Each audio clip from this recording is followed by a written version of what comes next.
Baik, selamat pagi dan selamat datang kepada seluruh tamu dan juga teman-teman media hari ini. Terima kasih sudah kembali menyempatkan waktunya untuk hadir di acara kami pagi ini, yaitu Press Conference Jakarta Property Highlight untuk sektor industrial dan juga retail. Mungkin teman-teman media sebelumnya juga sudah hadir di press conference sebelumnya, yaitu mengenai residential dan juga office sektor. Kali ini kita akan kembali memberikan insight mengenai performa, market properti di Jakarta khususnya, namun untuk fokus kedua sektor yang tadi sudah saya sebutkan. Ya, sebelumnya perkenalkan juga untuk beberapa teman media yang juga mungkin baru pertama kali hadir di acara hari ini. Saya Monica Nelis selaku Public Relations dari Netflix Indonesia, yang senang sekali berkesempatan kembali untuk dapat membantu acara pagi ini sebagai moderator. Ya, sekali lagi terima kasih, sudah menyiapkan waktunya untuk hadir. Good morning everyone, semoga semuanya dalam keadaan sehat. Ya, tentunya saya juga ingin mengucapkan, selamat datang kepada teman-teman, dari Netflix Indonesia juga dan juga direksi dari Netflix Indonesia juga. Yang pertama adalah Pak Wilson Kalib selaku Country Head dari Netflix Indonesia. Selamat pagi Pak Wilson. Pagi semua. Pagi Pak Wilson. Terima kasih nih Pak sudah menyempatkan waktunya. Sehat-sehat ya Pak. Ya, tentunya hari ini juga ada hal yang spesial nih. Jadi, selain ada Jakarta Property Highlight, dari Knight Frank juga ingin memberikan, informasi terkini atau terupdate mengenai publikasi flagship, yang dikeluarkan oleh Knight Frank setiap tahunnya, yaitu The World Report 2023, yang nantinya akan diberikan oleh, salah satu head of research kami dari Knight Frank Asia Pacific. Ya, selanjutnya saya juga ingin menyambut dan mengucapkan selamat datang kepada narasumber kita hari ini yang sudah begitu, baik sekali untuk menyempatkan waktunya, kembali menjadi, salah satu narasumber yang akan memberikan insight mengenai, Jakarta Performance, Market Overview dan juga The World Report. First is I want to introduce to everyone here, Kristen Lee, our Head of Research from Knight Frank Asia Pacific, that will presenting about the World Report 2023. Hello, Kristen, how are you? Hello everyone. Hello, thank you so much for joining us today, Christine. Oke, the next is, saya juga ingin mengucapkan selamat datang dan terima kasih kepada Ibu Sindiani Adinata. Beliau merupakan, Strategic Consultancy Director dari Knight Frank Indonesia yang juga akan menjadi salah satu, narasumber kita hari ini. Selamat pagi, Bu Cindy. Selamat pagi, Monica. Selamat Pagi. pagi semuanya. Baik, terima kasih, Ibu. Dan juga yang terakhir dan yang lain dan tak bukan, merupakan salah satu, research kami, yaitu our Senior Research Advisor, Ibu Syarifah Syaukat, yang akan memberikan pemaparan mengenai Jakarta Property Highlight tentunya. Pagi, Ibu Syarifah. Pagi Mbak Monik, pagi Bapak Ibu semua. Ya, baik. Terima kasih kepada, all the speakers today, yang akan memberikan insight. Semoga saja nanti insight dan pemaparan yang kami berikan, merupakan, informasi yang bermanfaat dan juga diharapkan, dapat memberikan, insight yang lebih dalam lagi mengenai, property market overview, baik itu secara lokal, regional, dan juga global. Ya, saya juga tentunya, akan, memberikan sedikit informasi bagaimana susunan acara hari ini. Setelah ini kita juga akan langsung, menyaksikan presentasi pertama, dari Christine Lee mengenai The World Report. Setelah itu akan dilanjutkan oleh presentasi dari, Syarifah Syaukat mengenai Jakarta Property Highlight di sektor industrial dan juga retail.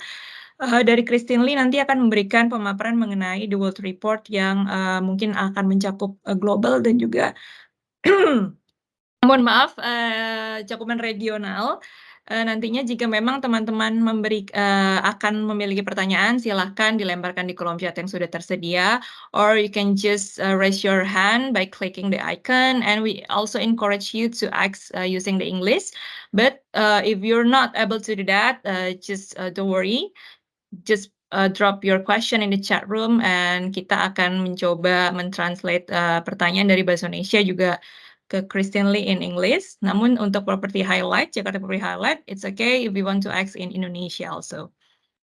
Ya, saya rasa itu saja dari saya, tanpa membuang banyak waktu karena juga waktu yang begitu singkat, saya akan langsung masuk ke sesi pertama kita hari ini. Okay, so we will see the presentations about the world report that will be presented by Kristen Lee after this. So Kristen Lee, over to you. Thank you. Thank you, Monica. Hi, everyone. Good morning. I'm very happy to be sharing with you our latest wealth report. And it is our pleasure to share with you again. I think on the annual basis, we have been doing this.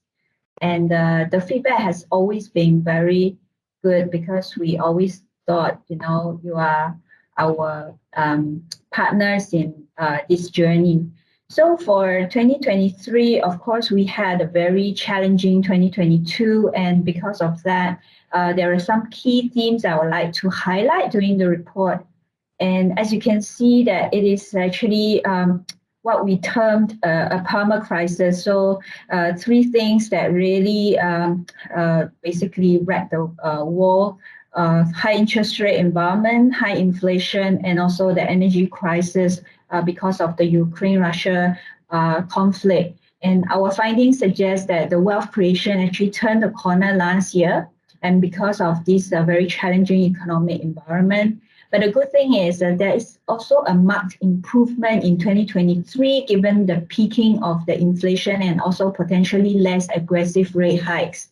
And last but not least, we will also share the prime and also the super prime growth around the region. And the challenging market also means that the majority of ultra high net worth saw their wealth declined last year based on the aggregated wealth through a wealth sizing model. It is estimated that the ultra net worth wealth dropped by 10% or the equivalent of $1 trillion US. And this is despite almost 40% of the surveyed respondents saying that their clients' wealth has increased. And you can see the sentiments are most positive for Australia, India, and Japan. But it is not quite the case in Greater China, including Hong Kong and Taiwan, which seems to suggest that the zero COVID policy in China, in Greater China, is really putting some pressure on the high net worth individuals in those markets. However, we are also seeing more optimism coming into 2023. So as you can see from our wealth attitude survey, compared to last year, a bigger majority actually sees their clients' wealth to rise, but only 19% say that clients' wealth is going to decrease. So this is a huge improvement from the year before. And amongst the most optimistic markets, we saw India, Taiwan, Japan, Australia, Malaysia, and also Singapore respondents saying that on the back of this inflation peaking and also more certainties around the reopening of China, the asset repricing opportunities will result in their wealth being on the rise again. But if you were to look at some of the pessimisms in the market, it is still Greater China, although the decline are not as pronounced. So on the residential appetite, you can see that most of the indicators in APAC are actually quite similar to global, although there are some differences. So for example, the allocation of the wealth to the houses, it tends to be higher in APAC. And also compared to global peers, Asia Pacific respondents actually do not buy as many homes outside their countries of residences. This is actually people's favorite chart. So they are trying to find out which markets are the hot favorites. And just want to share, Malaysia actually rose to the 7th position from outside 20, and it increasingly becomes a choice of a lifestyle and also immigration-induced destinations, same as Portugal, where newcomers can obtain PR or passport by buying a property in the country. Indonesia is also in the top 20 for both 2022 and 2023, although there is a slight drop in the ranking. I think it has something to do with investors taking a wait-and-see attitude post-pandemic. Perhaps they are also waiting for the uncertainties to subside, especially with some upcoming uncertainties around the upcoming election. So that has resulted in the slight drop in the ranking. And on the commercial side, you can see that as many as 32% would like to invest in commercial properties, either directly or indirectly in 2023. And interestingly, top investment sectors in the region considered including residential, logistics, healthcare, although hotels and leisures are also high up in the ranking given the post-pandemic recovery in the sector. And also there's optimism around revenge travel that will continue for some time despite the recessionary environment. And it's interesting that the capital appreciation from the survey results actually far outweighs the capital preservations in the APAC. I think this suggests that APAC high net worth individuals are more adventurous in terms of risk taking.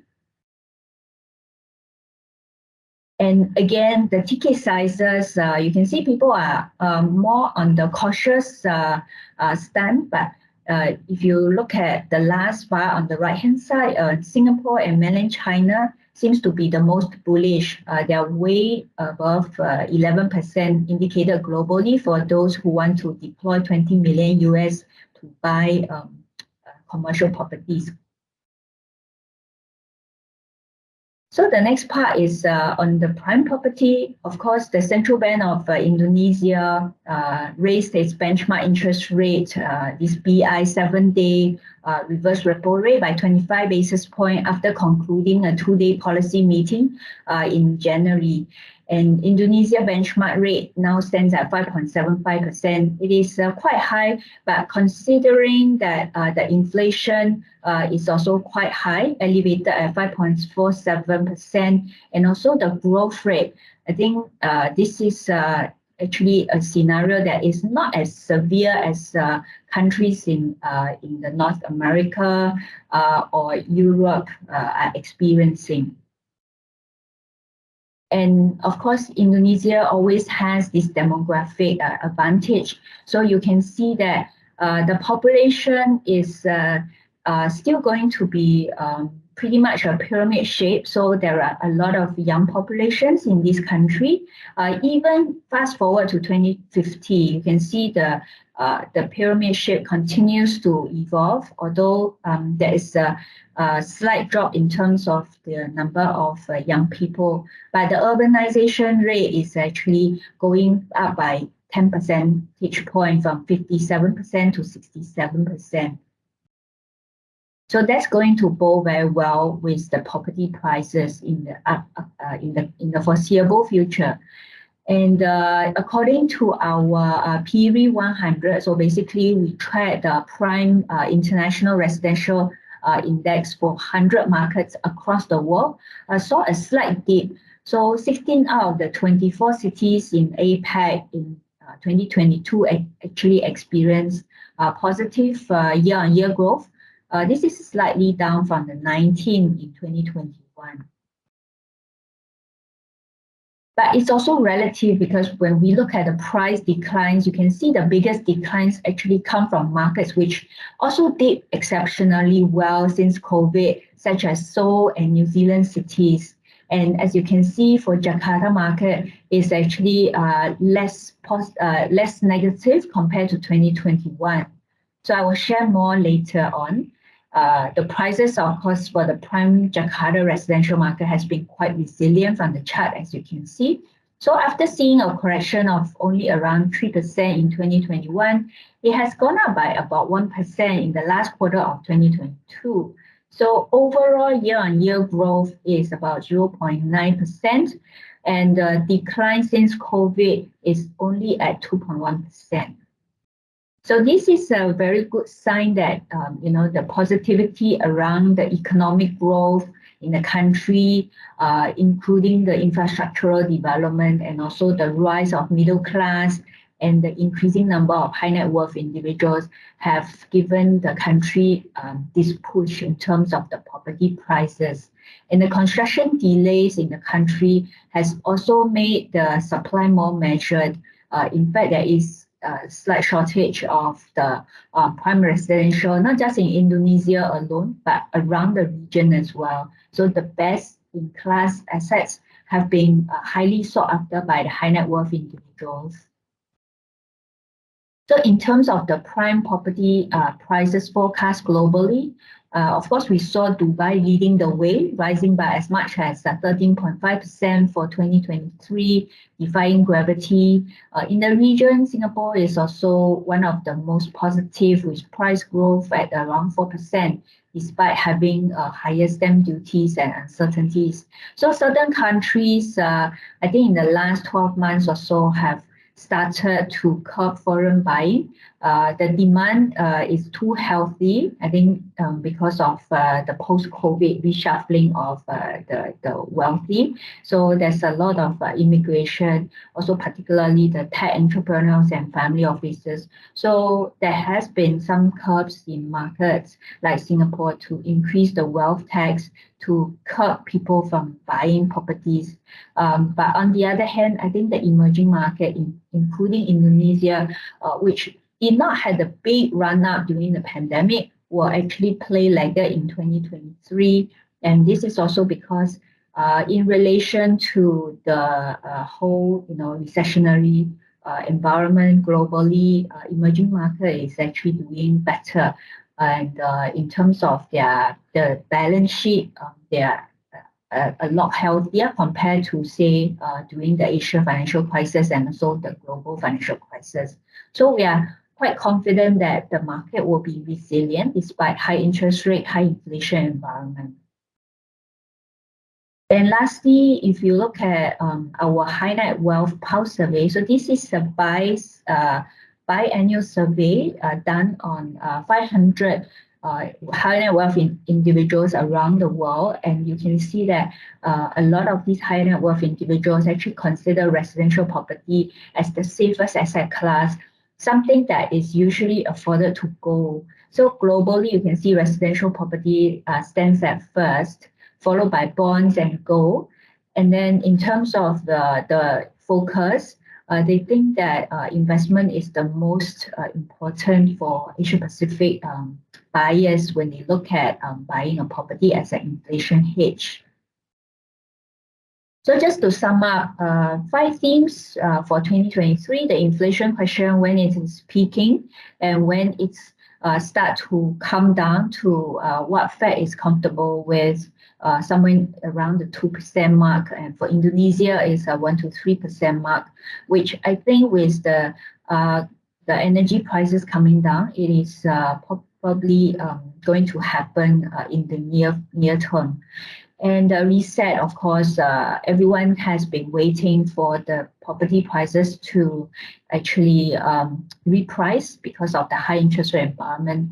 And real assets are so in the spotlight because we still see real estate as one of the top asset class amongst the individual high net worth individuals around the world, and it is as safe as gold.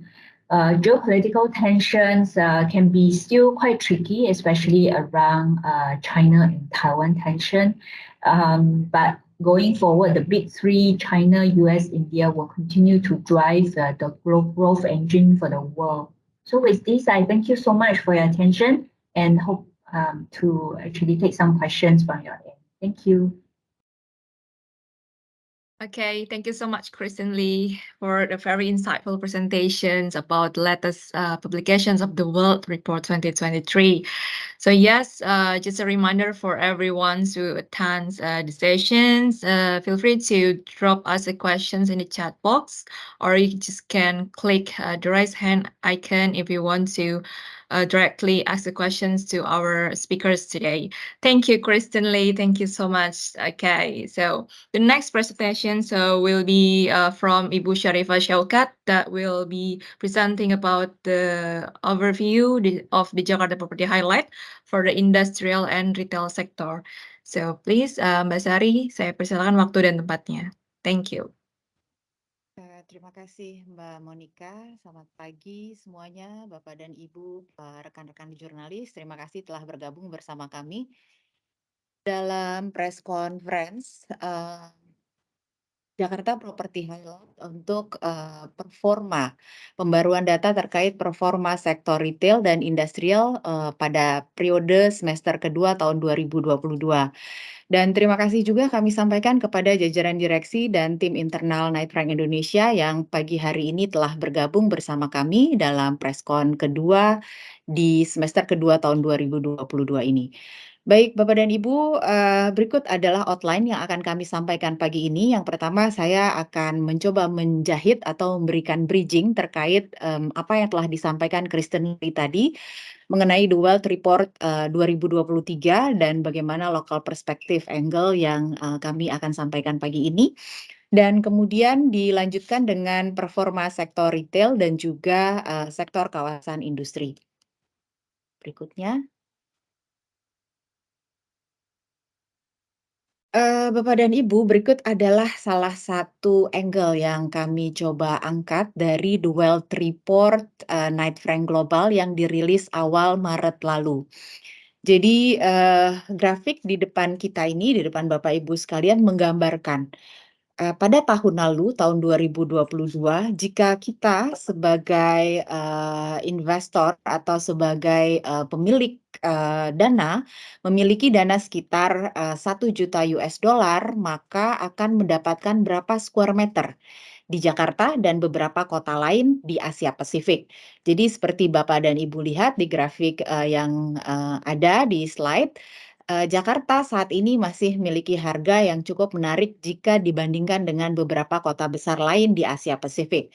Dan kondisi ini juga diikuti bahwa pertumbuhan harga residential premium di Indonesia dan termasuk di Jakarta dalam hal ini masih tergolong positif. Di mana tadi di slide Kristen Lee kita juga melihat bahwa beberapa kota termasuk di Asia Pasifik masih memiliki pertumbuhan yang negatif terkait dengan sektor residential premium. Baik, berikutnya saya akan langsung masuk kepada paparan terkait kilasan pasar retail Jakarta, bagaimana performanya di semester kedua tahun 2022. Bapak dan Ibu, saya akan mencoba membukanya dengan bagaimana The Wealth Report ini menyatakan terkait performa sektor retail di tahun lalu atau di tahun 2022. Jadi disebutkan sebagai international appetite mengenai forecast of investment. Jadi preferensi investor terkait sektor yang akan dipilih dalam berinvestasi. Jadi kita lihat bahwa retail masih berada dalam 5 besar sektor yang dipilih oleh para investor. Meskipun memang persentasenya ada di kisaran 12,2%, berada di bawah office dan industrial, juga residential, tapi masih masuk top 5 dalam hal ini. Dan seperti kita tahu bahwa retail ini adalah sektor yang sangat dinamis dan kemudian bergerak sangat cepat ya, dan tentu saja para pengunjung mengharapkan experience baru, experience yang tidak hanya bertransaksi tapi juga dapat berinteraksi di ruang-ruang retailnya saat ini. Dan dari temuan Knight Frank Global disampaikan bahwa dari pengamatan di awal 2023 ini tidak ada kondisi yang menyatakan atau membuktikan bahwa tingkat kunjungan konsumen ke ruang-ruang retail ini melemah. Dan juga disampaikan pada poin lainnya bahwa beberapa tenan di dalam ruang retail termasuk pada sektor-sektor yang akan tumbuh dengan kuat, yaitu adalah sektor alas kaki, kemudian fashion, dan kosmetik. Berikut adalah gambaran yang bisa kita lihat secara global dan saya akan masuk bagaimana performa retail secara spesifik di Jakarta.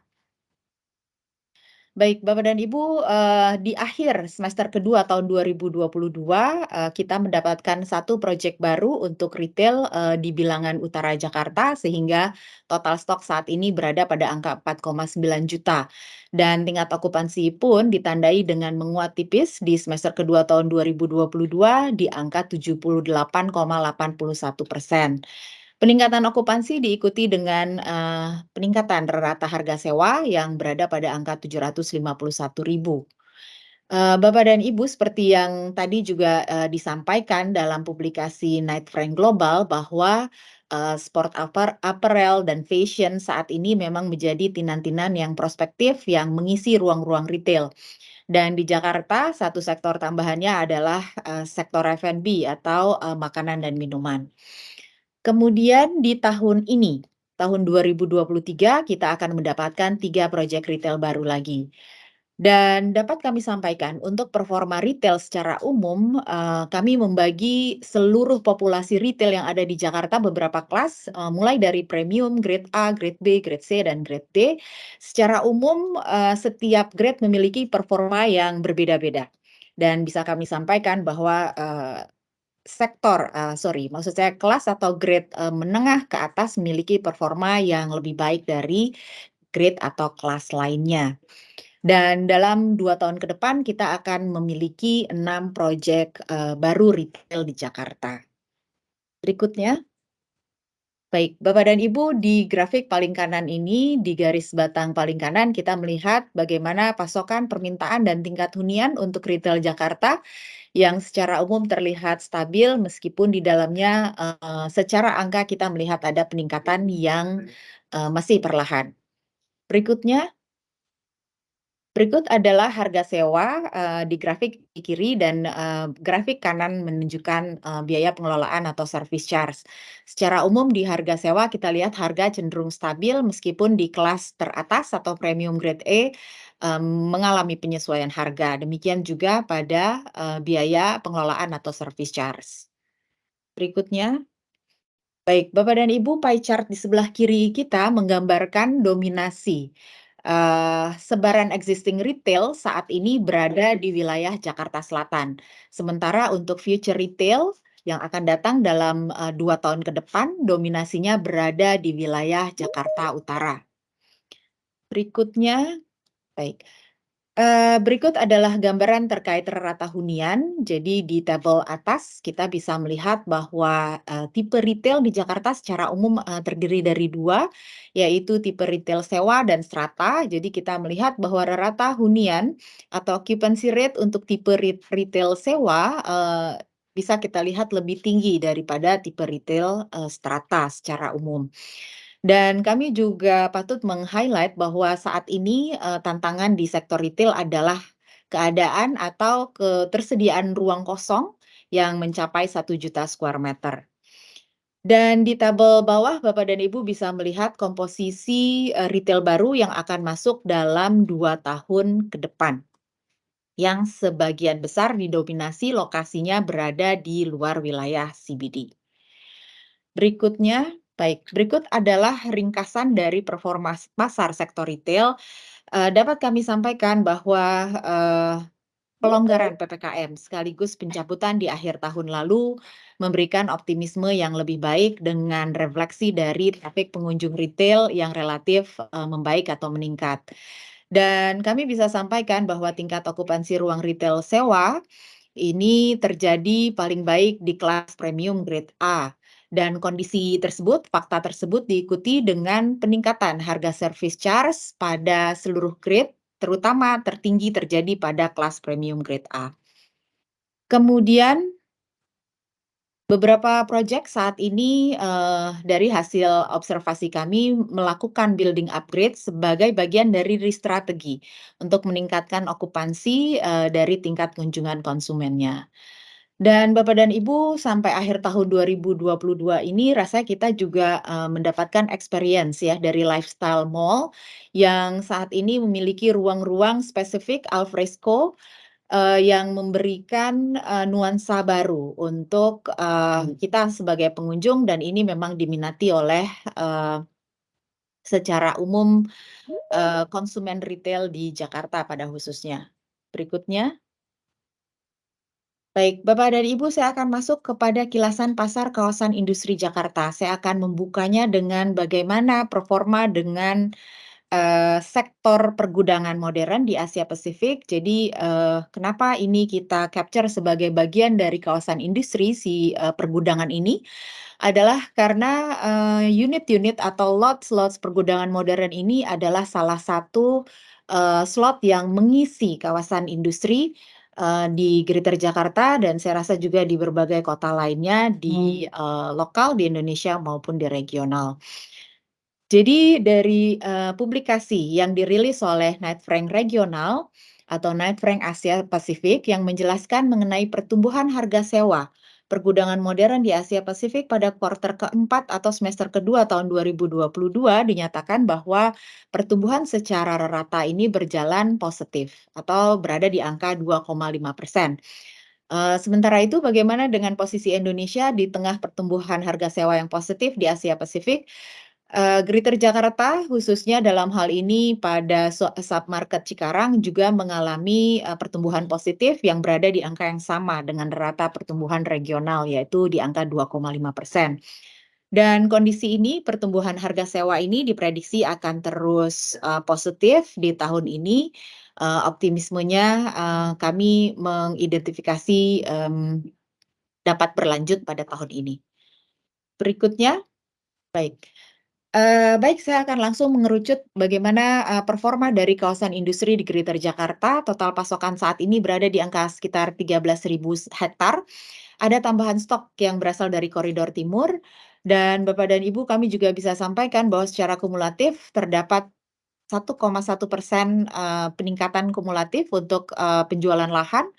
Dan saat ini atau setidaknya 4 tahun berturut-turut Bekasi menjadi penyerap lahan tertinggi atau berada di angka sekitar 42% dari total serapan. Sementara itu pada semester, kedua ini kita juga melihat bahwa koridor timur, mendominasi penjualan lahan di Greater Jakarta saat ini. Dan kami juga mencatatkan bahwa top 5 occupiers ini datang dari sektor data center, chemical, automotive related, elektronik, dan logistik. Bapak dan Ibu mungkin bisa melihat juga di beberapa info box ini bahwa, secara agregat angka yang, penjualan lahan ya yang tercatat di Bekasi saat ini berada pada angka, 88,2 hektar. Kemudian, tentu saja Bekasi di posisi pertama, posisi berikutnya adalah Karawang dan, Tangerang. Secara umum, secara keseluruhan kami mencatat di sepanjang tahun 2022 serapan lahan kawasan industri berada pada angka 207,45 hektar. Berikutnya. Baik, Bapak dan Ibu, berikut adalah gambaran total pasokan dan permintaan untuk kawasan industri Greater Jakarta. Kita melihat, secara, singkat bahwa grafik di, bagian paling kanan menunjukkan stability dan, sedikit in-depth kita lihat bahwa ada pertumbuhan baik pasokan, permintaan, maupun penjualan lahan yang terlihat, slightly increase atau meningkat, cukup, baik. Berikutnya. Baik, jika kita bicara submarket, maka seperti saya sampaikan sebelumnya, grafik batang berwarna ungu ini menggambarkan Bekasi, seperti saya sampaikan sebelumnya bahwa Bekasi menjadi, top absorber, setidaknya dalam 4 tahun berturut-turut. Dan kemudian kondisi ini atau fakta ini diikuti oleh, Karawang. Sementara itu terkait harga lahan, kita melihat disparitas yang cukup tinggi antara wilayah Bogor dan submarket lainnya. Untuk, relativity harga, saya rasa untuk Tangerang, Karawang, Bekasi, Serang, dan Cilegon saat ini, ada penyesuaian harga namun relatively masih, terbatas. Berikutnya. Baik, berikut adalah ringkasan, pasar untuk kawasan industri Greater Jakarta. Secara umum jika kami, recap total serapan lahan di semester kedua tahun 2022 memang tidak sebaik dengan serapan lahan yang terjadi di semester 1 tahun 2022. Namun secara umum agregat 207,45 hektar, yang terserap di sepanjang tahun 2022 mengindikasikan, pertumbuhan yang tetap kuat meskipun, ada penurunan di semester kedua. Dan kemudian data center dan chemical merupakan dua sektor yang potensial. Kami merecap bahwa sekitar 48% serapan yang terjadi atau yang diakuisisi oleh dua sektor ini di lahan industri Greater Jakarta. Dan ke depan kami melihat ada extended area dari wilayah Greater Jakarta untuk stok-stok baru yang kemungkinan akan hadir dari Purwakarta, Sumedang, Subang, dan seterusnya di perpanjangan koridor timur. Juga termaksud wilayah-wilayah di selatan, yaitu di bagian Sukabumi. Demikian juga untuk existing industrial estate, kami mulai mengidentifikasi bahwa akan ada future supply tambahan di Greater Jakarta sendiri. Dan performa kawasan industri yang kita lihat positif dan optimistik ini, kami perkirakan masih akan terus berlanjut di tahun ini dengan berbagai potensial sektor yang menjadi penyerap utama lahan di kawasan industri Greater Jakarta saat ini. Baik, Bapak dan Ibu, saya rasa demikian apa yang saya sampaikan pagi ini. Untuk sesi berikutnya, tanya jawab, saya akan kembalikan ke Mbak Monica. Terima kasih atas perhatiannya. Selamat pagi. Oke, baik. Terima kasih, Mbak Syarifah untuk pemaparannya mengenai sektor industrial dan juga retail di semester kedua tahun 2002 kemarin. Ya, ini sudah ada beberapa pertanyaan yang masuk di chat box, kita bisa lihat. Yang pertama, mungkin saya bisa langsung memberikan tanggapan kepada Mas Aji Antara. Terdapat 2 pertanyaan mengenai prospek industri dan retail di IKN nih, pasca terbitnya peraturan pemerintah nomor 12 tahun 2023. Mungkin untuk pertanyaan 1 dan kedua ini saya bisa juga memberikan pertanyaan kepada Ibu Sindiani ya, Bu, mengenai prospek pasar properti industri dan retail di IKN. Dan juga prospek hunian vertikal di IKN pasca terbitnya peraturan pemerintah nomor 12 tahun 2023 kemarin. Monggo Ibu Sini jika ingin memberikan tanggapan terhadap pertanyaan berikut, Bu. Iya.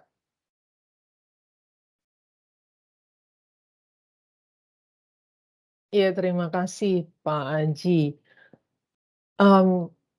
Untuk IKN ya, sebenarnya memang perpindahan ibu kota dari Jakarta ke Kalimantan ini kalau mau kita bandingkan dengan benchmark yang di negara-negara lain itu tidak ada direct comparable-nya. Jadi suatu perpindahan ibu kota yang sampai pindah ke pulau yang lain. Nah, perpindahan ini untuk impact-nya ke pasar properti industri dan retail dan mungkin juga hunian gitu ya. Saya langsung meng-cover poin 1 dan 2. Itu benar-benar tergantung prospeknya, impact-nya ke properti sebenarnya tergantung dari berapa banyak populasi yang akan dipindahkan ke ibu kota negara yang baru. Nah, dalam hal ini pada tahap pertama kan yang dipindahkan adalah ASN gitu. Nah, jadi ini menjadi captive market yang di tahap awal gitu ya. Karena tentunya dari populasi yang dipindahkan tentunya membutuhkan juga fasilitas-fasilitas penunjang gitu. Nah, untuk seberapa jauh prospeknya tentunya tergantung dari berapa artinya sustainabilitas berapa populasi yang akan dipindahkan pada tahap-tahap berikutnya. Namun kalau dibebaskan, ada pembebasan PPN yang memprioritaskan pembangunan hunian, tentunya berdasarkan presiden dari pembebasan PPN yang telah diterapkan pada waktu yang lalu itu cukup memberikan dorongan positif gitu ya, atau insentif bagi masyarakat untuk untuk membeli properti gitu. Jadi tentunya itu akan memberikan dorongan untuk meningkatkan minat terhadap pasar properti hunian. Nah, sedangkan kalau untuk pasar properti industri, tentunya kita harus melihat tidak hanya dari peraturan pemerintah ya yang mendukung, tapi juga sebetulnya underlying demand generator dari kawasan industri yang dilihat oleh pihak investor gitu. Secara umum memang kami melihat ada sinyal-sinyal positif, artinya dari pihak investor maupun baik dari pengembang gitu ya, maupun mungkin industrialis yang melihat baru dalam tahap melihat-lihat saja potensi peluang untuk melakukan investasi begitu ya. Jadi kalau dilihat dari sosialisasi yang sudah dilakukan oleh pemerintah terhadap IKN, kelihatannya banyak LOI atau letter of intent dari investor yang masuk. Tetapi tentunya seberapa jauh nanti tindak lanjut apakah LOI ini akan ditindaklanjuti dengan actual investment commitment, kelihatannya investor masih melihat nanti apa yang terjadi di hasil Pilpres di 2024. Mungkin itu dulu. Baik, terima Terima kasih kasih. Bu Cindy atas tanggapannya. Ya, mungkin saya selanjutnya juga langsung ingin memberikan jawaban terhadap pertanyaan Mas Aji selanjutnya, yaitu dari untuk Christine Lee. Christine, hello. Hi. Yes. Okay. So Aji asks in the chat box that he asks about how does the IKN development, IKN is our new capital city development of Indonesia, impact the Asia Pacific property market, specifically in the Southeast Asian countries. What kind of sectors that attract the impact investor for that kind of IKN development? So thank you, Christine.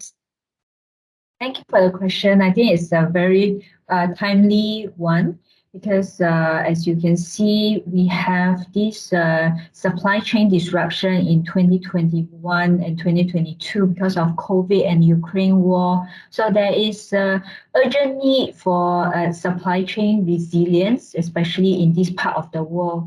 And one of the most talked about point is the China Plus One strategy. And I think it bodes well for Southeast Asian countries, particularly Indonesia, Vietnam, Malaysia, and Thailand. So I think this very bold, ambitious project, IKN, to shift the investment out of the Jakarta market to the new capital, I think it's a very attractive one. So over the long term, we do see investors gravitating towards Indonesia because the market is the biggest amongst the ASEAN countries with huge population, the rising middle income group. All these positive tailwinds are going to be very beneficial for consumer products. So industries that will be benefiting from, say, the growth of the Indonesian economy is really around the consumer products. I think even retailers will find it exciting to be in this market, as well as data providers. So data center players will also find it very interesting. But of course, it's not without challenges, because such a huge project, especially undertaken in a democratic country, can be quite tricky.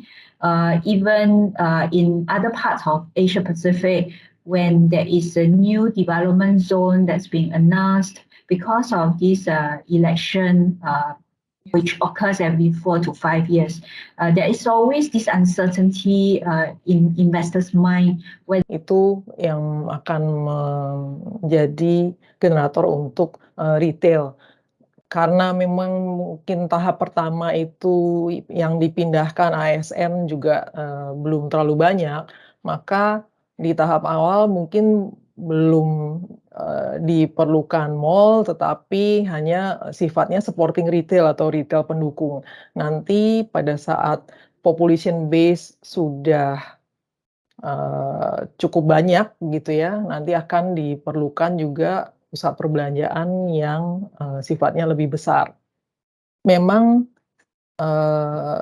lokasi di mana IKN berada itu populasinya terbatas, tetapi uniknya juga kalau di daerah-daerah itu fenomena permintaan retail tidak hanya berasal dari immediate catchment area-nya gitu ya. Jadi terutama kalau di daerah-daerah yang mungkin daerah belakangnya itu sebenarnya dipakai untuk ada generator untuk industri atau pertambangan gitu ya. Orang-orang yang mungkin bekerja di pertambangan itu biasanya butuh hiburan gitu ya. Jadi on weekend mereka cenderung datang ke fasilitas rekreasi dan retail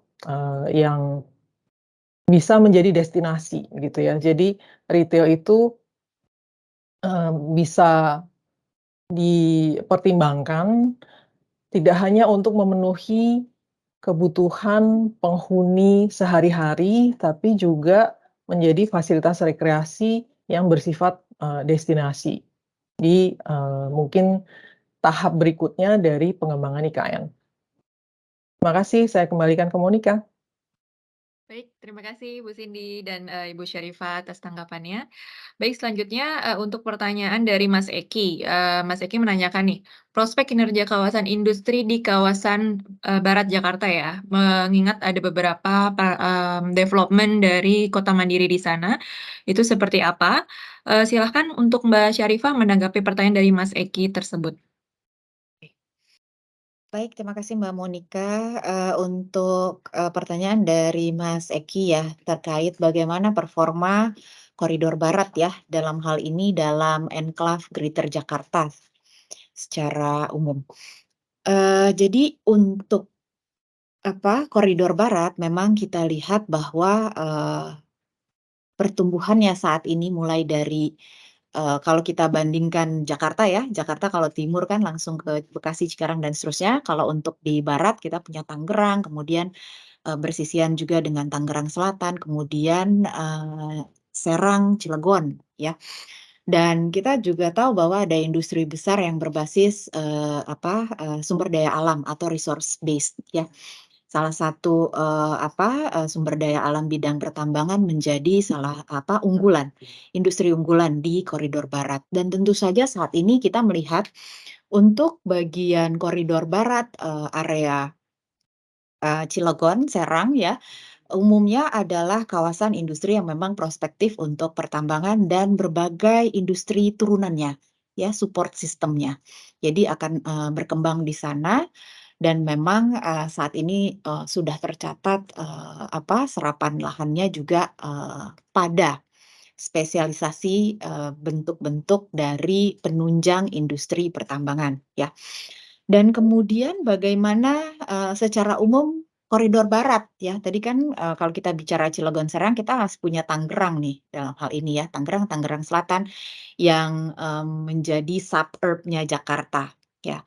Dari hasil diskusi kami dengan beberapa rekan, kami mendapatkan bahwa, termasuk juga diskusi kami dengan para industrialis ya, kami mendapatkan temuan bahwa kalau untuk wilayah-wilayah yang bersisian, kawasan industri yang bersisian dengan wilayah Jakarta, umumnya saat ini, prospektif untuk sektor-sektor FMCG dan tentu saja chemical ya. Jadi memang, ruang-ruangnya digunakan untuk proses-proses, produksi yang sifatnya dipakai bahan-bahannya untuk, such as consumer goods gitu ya. Jadi memang, ruang yang secara praktis dibutuhkan untuk perputaran atau produksi FMCG dan termasuk juga chemical.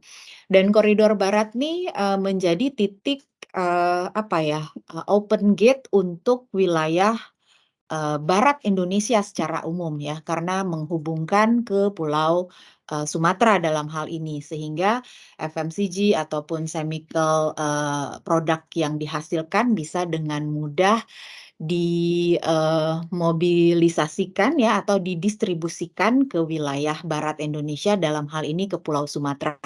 Jadi untuk, produk-produk yang memang, juga memiliki market di, Indonesia bagian barat, dalam hal ini Pulau Sumatera, maka, saya rasa koridor barat menjadi, lokasi yang,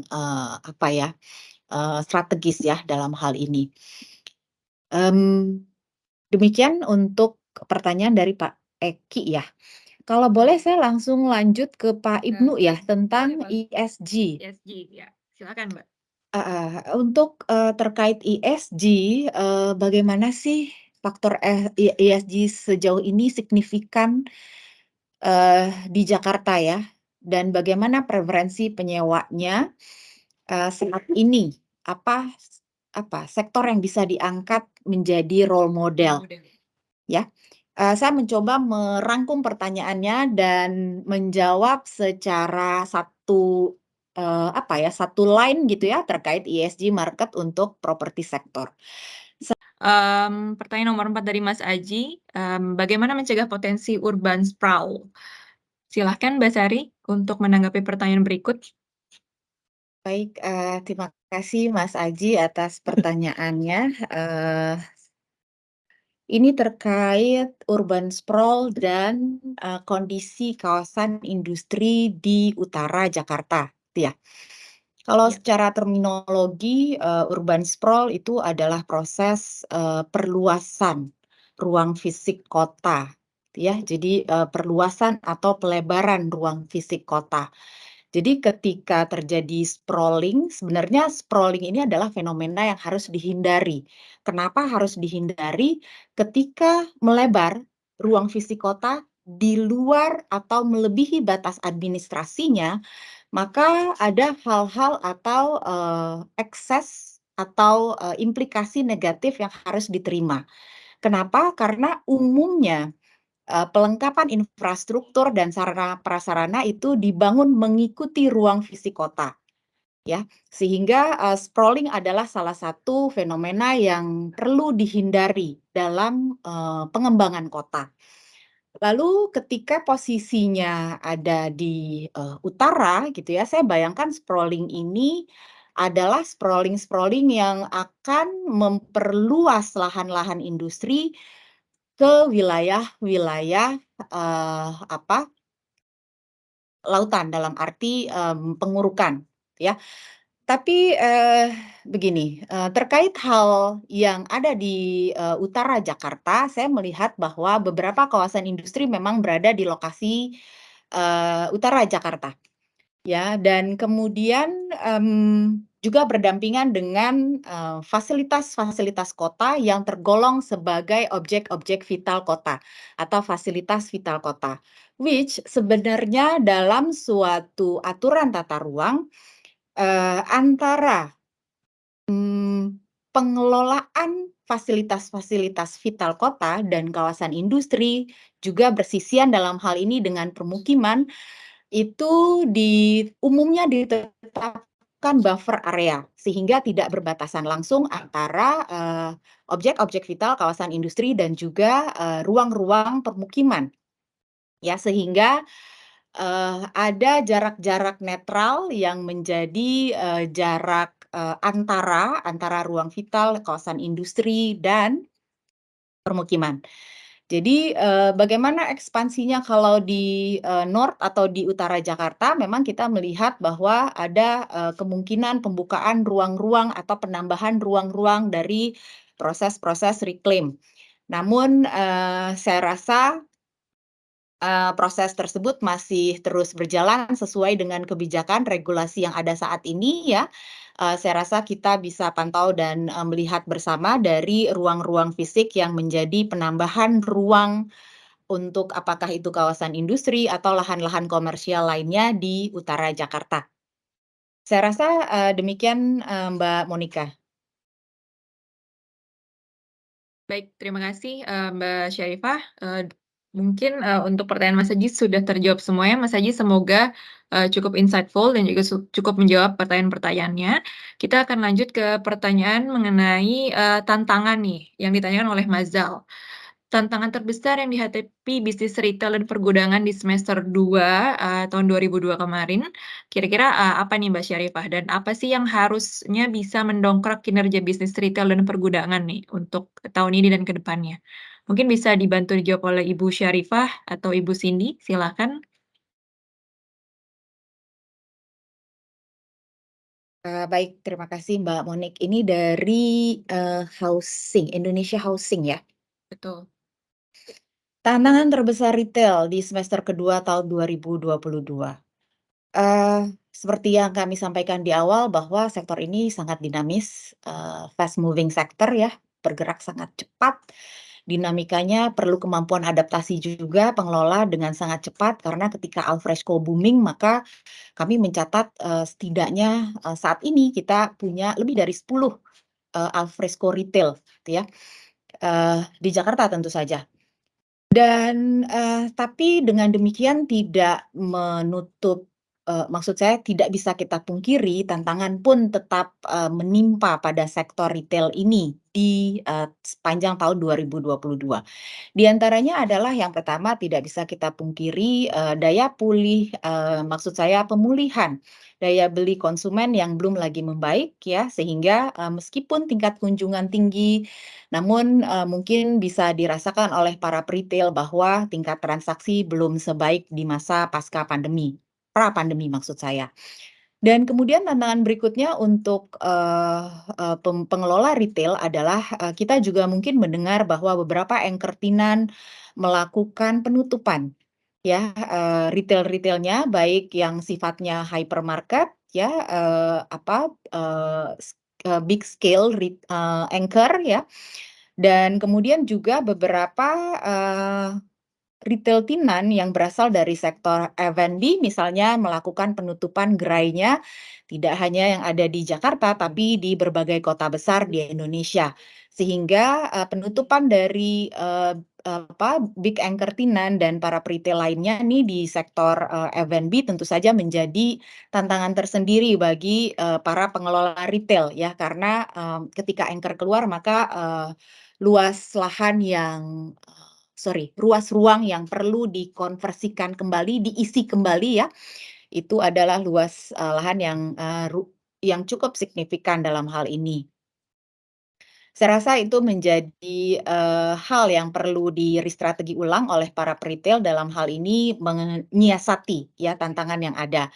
Dan kami juga melihat bahwa, beberapa project saat ini melakukan, building upgrade atau retrofitting ya dalam hal ini yang dipilih. Untuk apa? Untuk melakukan inovasi-inovasi sehingga ruang retail-nya bisa beradaptasi dengan, kebutuhan konsumen saat ini dengan, harapan ya, ekspektasi konsumen saat ini di mana ruang retail umumnya diharapkan tidak hanya menjadi ruang transaksi, tapi juga ruang interaksi. Dan kemudian, masih dari penanya yang sama, apakah ada dampak dari general election ya, di tahun ini dan tahun depan terhadap, performa retail secara umum?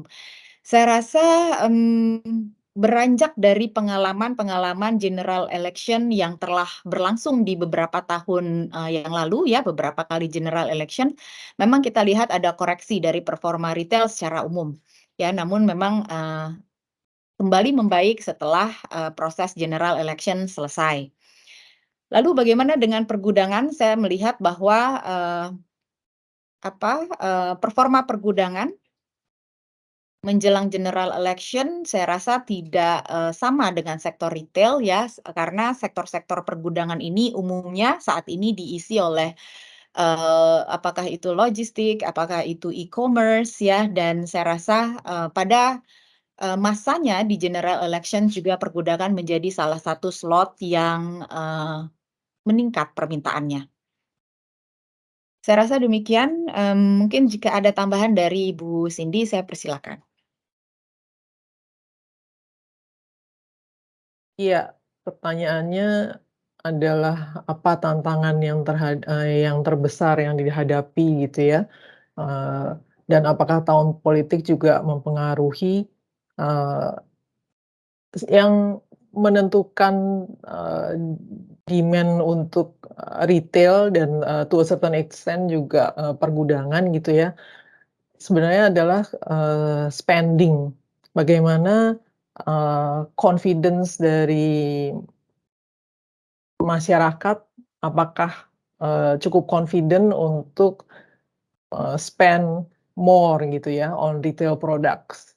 Dan, biasanya, eee, kalau ya menjelang, pemilu gitu ya, biasanya banyak juga dilakukan, meeting-meeting gitu ya, untuk, persiapan, pemilu, kemudian juga ada barang-barang, mungkin, merchandise, yang perlukan untuk penunjang kegiatan, kampanye dan sebagainya, itu sebenarnya suatu, hal yang positif gitu ya untuk, menunjang, eee, sektor retail dan, pergudangan.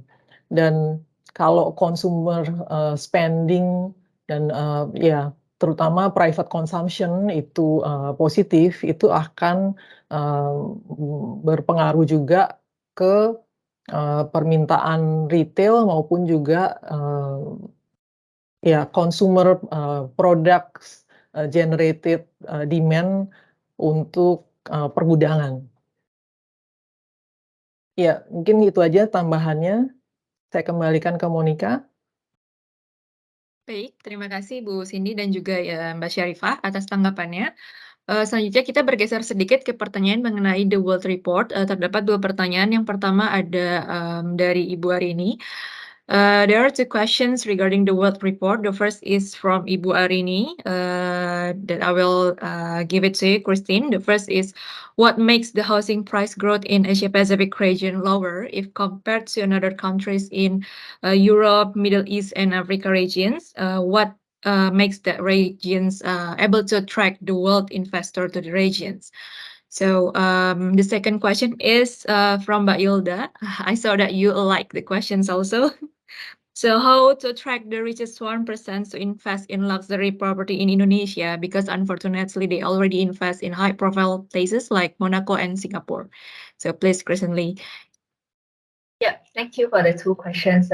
For the first question, why the Asia Pacific seems to be lagging EMEA in terms of the property growth?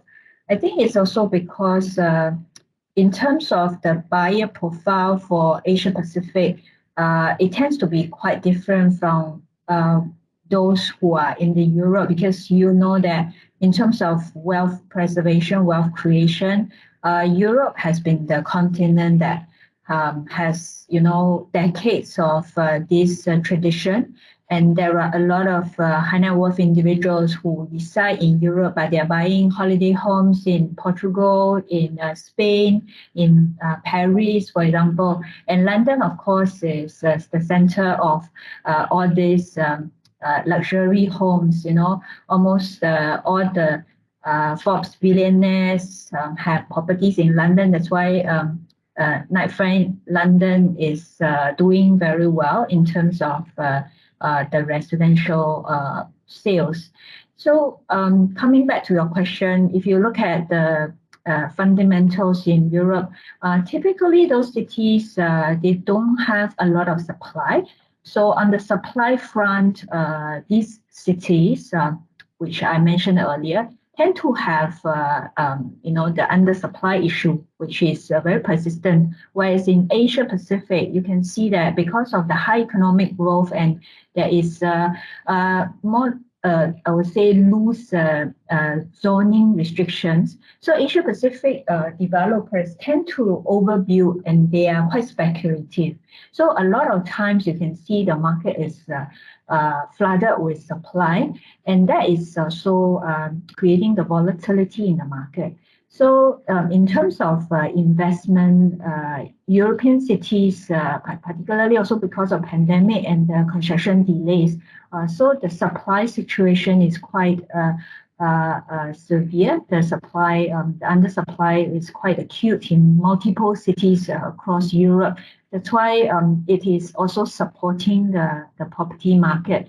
And on top of that, because of the energy crisis, high inflation, a lot of people actually move from buying houses to rental. So their rental market has been performing very strongly. Whereas in Asia Pacific, you can see, yes, maybe apart from Singapore, Australia, which saw rents, going up very strongly, but the rental market is generally quite muted. A lot of markets actually have oversupply of units. So the rental market was never the reason why people want to invest in Asia Pacific property. So to answer your question, of course, over the long term, we have all these rising middle class, increase of high net worth individuals in Asia Pacific. But in terms of the resilience of property investments, I think we are still quite nascent in terms of the institutionalized asset, because it also depends on country. There are too many countries, very different rules from one another. So for instance, I think Indonesia, one of the stumbling block is that there is always this concern about foreign ownership. So as a foreigner, they can only buy certain properties, and even with that certain properties, I think there are still restrictions from what type of property and what kind of unit they can own in Indonesia. Having said that, I think to answer the second question, how to attract the 1%, since they're already buying in safe haven markets like Singapore, Monaco, it boils down to lifestyle and also the quantum of the property, because a property in Singapore can easily cost 3 to 5 million US dollar. And not everyone is in that category who can buy multiple properties in Singapore. Plus, foreigners have to pay even 30% additional stamp duty on top of, a very expensive home in Singapore. So this is also not a market for everyone. In fact, I think according to our Knight Frank Wealth Report, Indonesian properties are quite popular amongst the Australians. I think it's because the close proximity from Australia and also the lifestyle. So not in Jakarta itself, but Indonesia is an island country with lots of beautiful beaches, lots of interesting, resort, sea-facing apartments at a fraction of the price of what they can get in Australia. So really, if you want to, promote Indonesia's prime property, first thing is, of course, the foreign ownership, maybe to increase the investments to make the market more liquid, of course, to relax some of these restrictions. And then secondly, to continue to, promote the lifestyle bit of the Indonesian properties, not just in the main city centers, but in the rest of Indonesia, especially around the Sun Belt. I think post-pandemic, there is this shift towards lifestyle, towards immigration, towards, because of the digital nomads, they can work from anywhere. So those resort style type of properties are increasingly being sought after by high net worth individuals. Okay, great. Thank you so much, Christine, for a very detailed answer. Hopefully that you can answer the questions from Ibu Arini dan juga Mbak Hilda.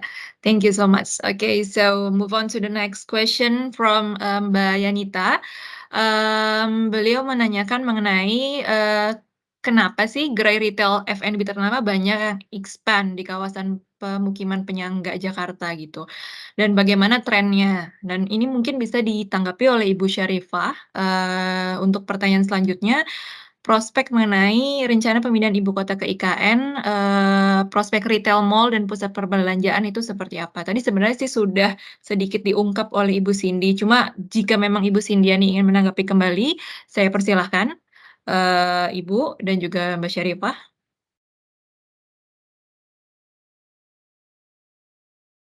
Baik, terima kasih Mbak Monica, terima kasih Mbak Yanita dari Bisnis Indonesia ya, mengenai standalone retail ya, yang banyak di wilayah penyangga. Jadi memang di tengah pandemi ini kita melihat kemunculan tren-tren baru ya, di antaranya beberapa peritel besar membuka ruang retailnya di luar area mall yang sifatnya seperti standalone retail dan memang mendekati ruang-ruang atau penggunaan tanah permukiman gitu ya.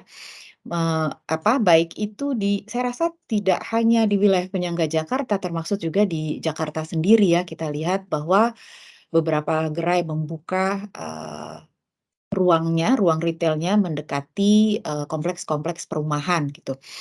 Memang kondisi ini setidaknya terjadi 2 tahun berjalan, mungkin 3 tahun saat ini ya. Memang ruang retail yang sifatnya di luar bangunan retail atau seperti standalone retail, merupakan ruang-ruang yang secara relatif memang lebih praktis ya, lebih simpel dan sangat memiliki kemudahan untuk dicapai atau aksesibilitasnya tinggi terhadap konsumennya ya. Jadi konsumennya bisa langsung melakukan transaksi dengan cepat, dengan mudah di sekitar wilayah permukimannya. Jadi memang tidak bisa kita pungkiri juga pandemi ini membuka disruption tidak hanya terkait dengan teknologi ya, digitalisasi, tapi saya rasa juga ada behavioral changes yang terjadi dari para pengunjung retail atau konsumen retail yang saat pandemi mungkin kita terbatas untuk melakukan transaksi di retail sehingga peritel mencoba keluar ya, membuka standalone retail mendekati wilayah-wilayah pasarnya atau mendekati kantung-kantung permukiman sehingga bisa terus melanjutkan usahanya di tengah pandemi. Dan saya rasa kepraktisannya dan aksesibilitasnya yang tinggi ya, bisa diakses dengan cepat oleh konsumennya membuat fenomena ini terus berlanjut hingga saat ini ya, meskipun ruang-ruang retail pada bangunan-bangunan besar sudah mulai beroperasi secara normal, namun saya rasa tidak menutup kemungkinan bahwa standalone retail terus tumbuh saat ini karena nilai accessibility-nya yang terbilang bagus. Ya. Dan bagaimana prospek retail di IKN gitu ya? Ya, betul. Saya rasa beberapa penelitian bahkan outlook survei kami di tahun lalu juga menunjukkan bahwa retail ini merupakan salah satu fasilitas kota yang memang harus dipenuhi ya. Dan memang juga menjadi salah satu sektor properti yang ditargetkan akan dibangun.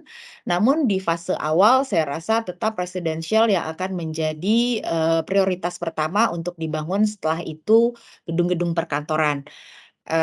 paralel berikutnya setelah 2 unsur, sektor properti ini selesai akan diikuti dengan pembangunan pusat-pusat retail ya. Saya rasa apakah, prospektif di IKN tentu saja, penghuni-penghuni IKN kelak membutuhkan ruang-ruang retail ya untuk memenuhi kebutuhan, logistiknya. Jika ada tambahan dari Bu Cindy atau ada yang mau di-highlight, saya persilakan Bu Cindy. Ya, terima kasih, Sari. Jadi mungkin tanggapan pertama dulu untuk fenomena terkait banyak gerai retail F&B yang ekspansi di kawasan permukiman penyangga. Kenapa? Salah satu pertimbangan sebenarnya peritel ini ekspansi di standalone retail adalah jam operasional yang lebih fleksibel. Jadi untuk standalone retail, mereka tidak harus mengikuti jam operasional mall yang baru mulai dari jam 10 gitu ya. Jadi dari pagi-pagi sampai dengan malam ya, setelah mall tutup, mereka bisa beroperasi gitu. Jadi, itu yang membuat, peritel terutama,